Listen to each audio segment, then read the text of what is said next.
안녕하세요. 행복씨앗입니다. 오늘도 시장을 정리하면서 하루를 마무리하는 시간을 가져볼까 합니다. 오늘 우리 시장은 코스피는 0.53% 상승 마감했고, 그리고 코스닥은 0.45% 하락 마감했습니다. 어제 코스닥은 많이 올랐는데 오늘은 이렇게 좀 떨어졌어요. 시장 수급을 들여다보면은 코스닥 수급은 오늘 좀 별론데 코스피 수급이 상당히 괜찮았습니다. 개인들이 1조 천억 정도 순매도를 했고, 그 물량을 외국인하고 기관들이 다 받았습니다. 특히 오늘 외국인하고 기관들이 매수한 종목도 쭉 제가 살펴보니까 괜찮은 종목들이 꽤 많이 있습니다. 여러분들께서도 나중에 정리해드리면은 꼭 한번 살펴보시기 바랍니다. 오늘 장 초반에 출발이 상당히 괜찮았습니다. 미국의 FOMC 1월달 회의록이 쭉 나왔는데 살펴보니까 일단은 시장에서 생각한 것보다는 금리 인상 속도가 빠르지는 않을 것 같다. 그러면 유동성 회수에 대해서 우리가 걱정을 좀 덜 해도 되겠네. 이런 것도 좀 있었고, 또 하나는 어제 나왔던, 그럼 러시아가 철군을 하게 되면은 군사적 충돌 가능성은 좀 낮겠구나. 그럼 인플레이션 쭉 이렇게 이어지는 거 있죠. 그런 이야기들이 시장 투자 심리에 영향을 미쳤다라고 볼 수 있습니다. 그런데 장 중간에 보면은 갑자기 지수가 아래로 쑥 이렇게 꺼지는 순간이 있었습니다.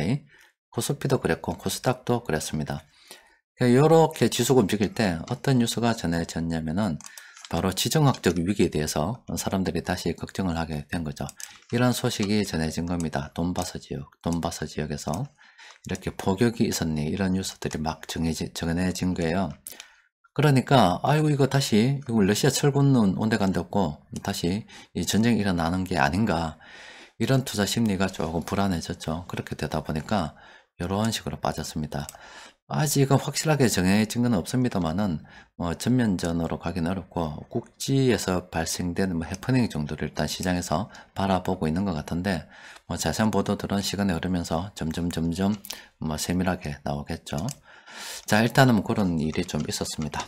그런데 일단 우리가 시장 수급을 볼 때 외국인하고 기관들이 저렇게 강하게 들어왔다면은 우리는 저런 거 보고서 외국인들이, 기관들이 아무 생각 없이 시장에 큰 돈 넣는 거는 아닐 것 아닙니까? 우리는 여전히 긍정적으로 봐야 되겠죠.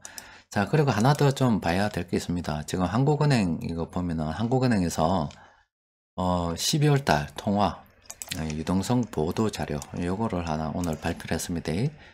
요거를 쭉 보면은 요 내용 자 여기서 봅시다. 여기서 보면은 표가 이렇습니다. 지금 돈이 많이 늘었다. M2 통화도 다른 통화들도 지금 많이 늘었다. 이런 이야기를 하고 있거든요.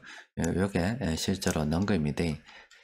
그런데 요거를 쭉 다른 걸 통해서 좀 더 살펴보면은 이렇습니다. 자, 요걸 보는 게 낫겠죠? 여기를 보면은 지금 12월 달 기준으로 해서 작년 한 3,620조 정도가 지금 M2 통화로 시중에 풀려 있다고 그럽니다. 그런데 13.2%나 전년 동기 대비해서 이렇게 늘었습니다. 굉장하죠. 최근 몇 년 사이에 돈이 엄청나게 지금 풀렸습니다. 2015년도에 2,182조였는데 야, 3,620조가 불과 몇 년 사이에 이렇게 풀린 거예요.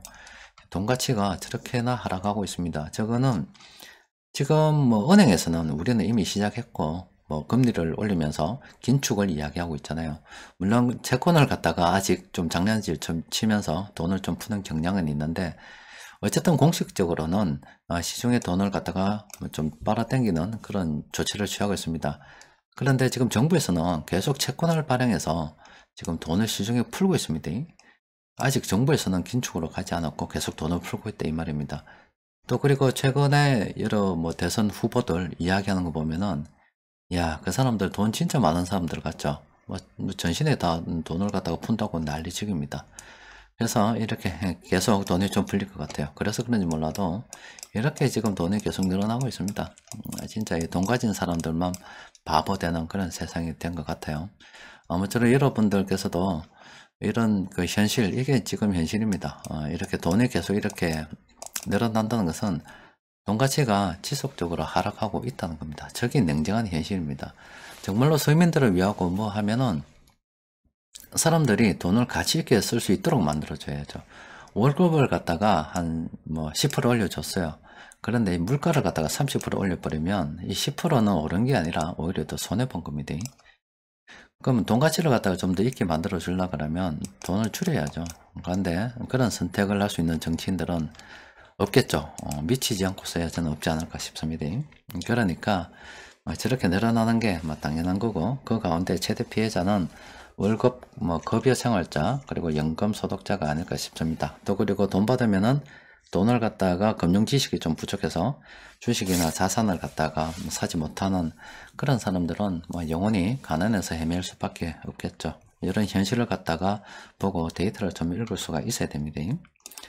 오늘 시장 수급을 들여다보면은, 야, 좋습니다. 오늘 진짜 수급 좋았어요. 이렇게 이 금융 투자가 별로 없었죠. 투신에서도 엄청나게 지금 매수해 들어왔습니다.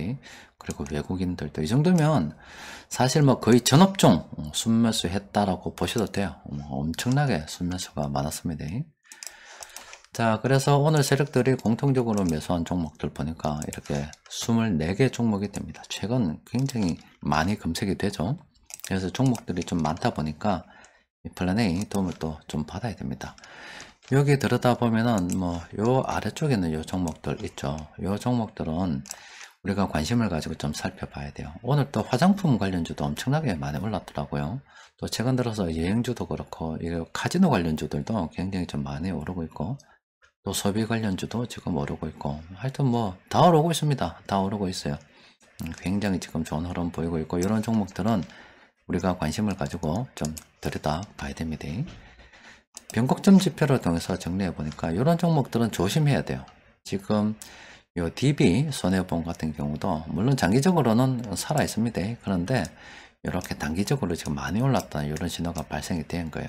이런 신호가 발생이 이렇게 되면 보세요.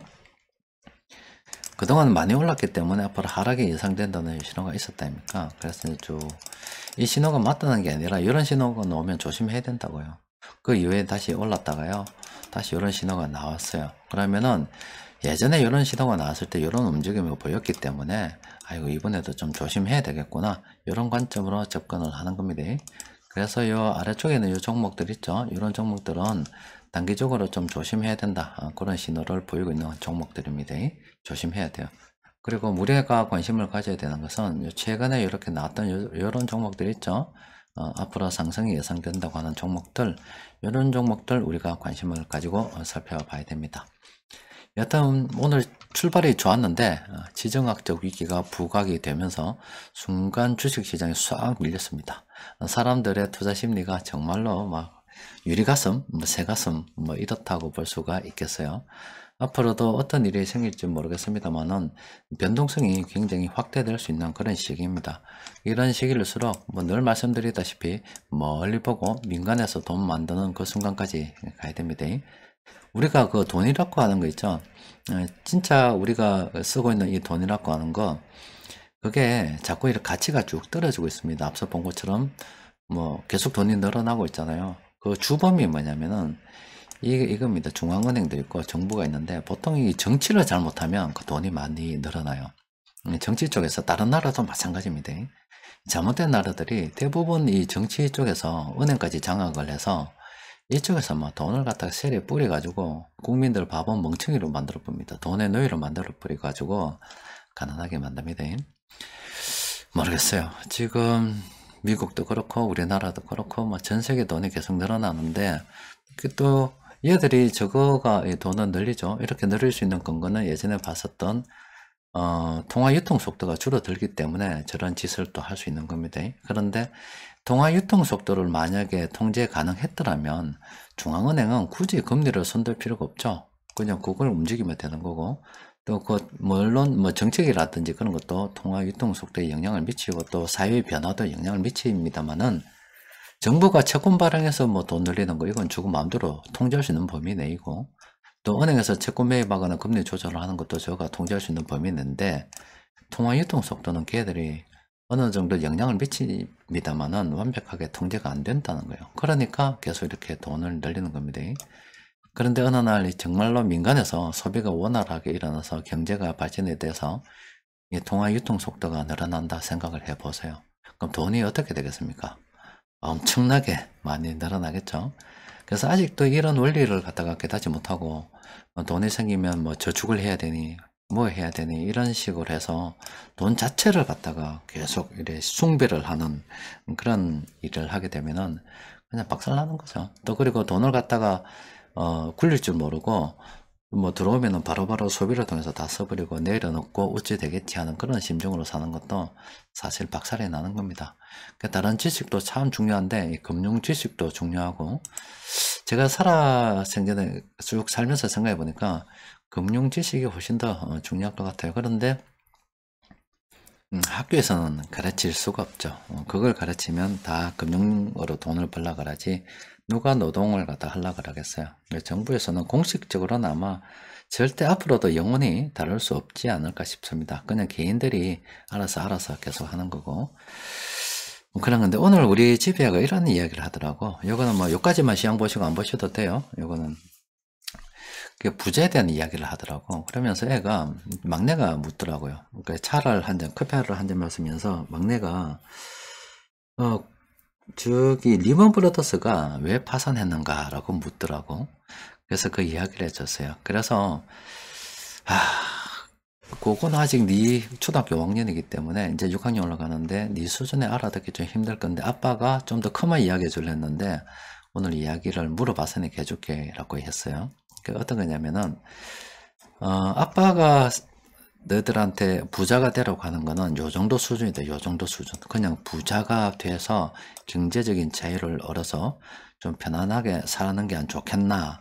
여기 아빠가 너희들한테 가이드를 하는 거고, 진짜 부자는 사실은 좀 더 크면 이야기해 줄랬다.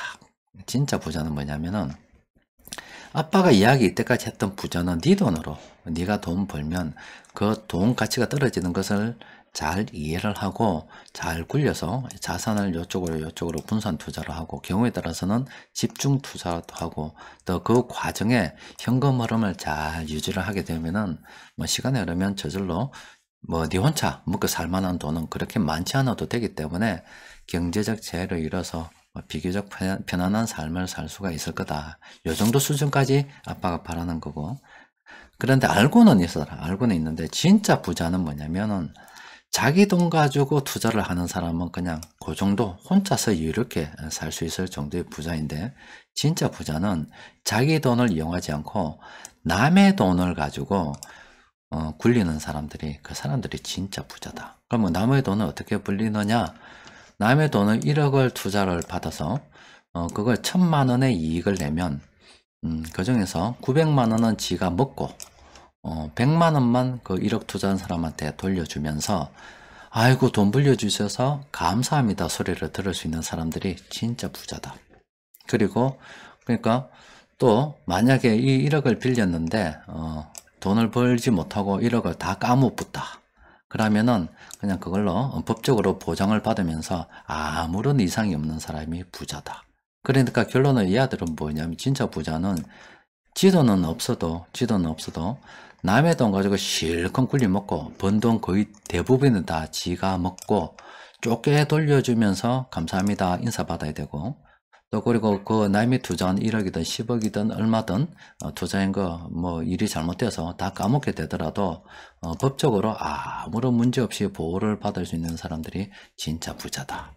그래서 그 중에 하나가 리먼 브러더스 같은 회사이고, 실제 그게 그 회사가 파산났을 때 그간 번 돈들은 주주나 뭐 있던 사람들 다 빼먹어버리고, 이렇게 다 빼먹어버리고 나머지 사람들 투자한 돈 다 날라간 거고, 그렇게 투자하는 사람들이 투자회사들이 미국에도 좀 있고 우리나라에도 좀 있고 그런 사람들이 좀 있다. 이 아들이 진짜 부자다. 진짜 부자다.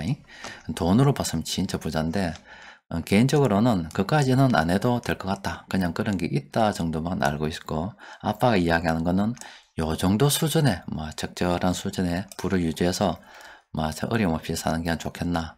아빠는 그 정도까지만 바라고 있다. 이런 이야기를 좀 한 적이 있습니다. 여튼 이 금융교육은 안 가르치지 않는다는 겁니다.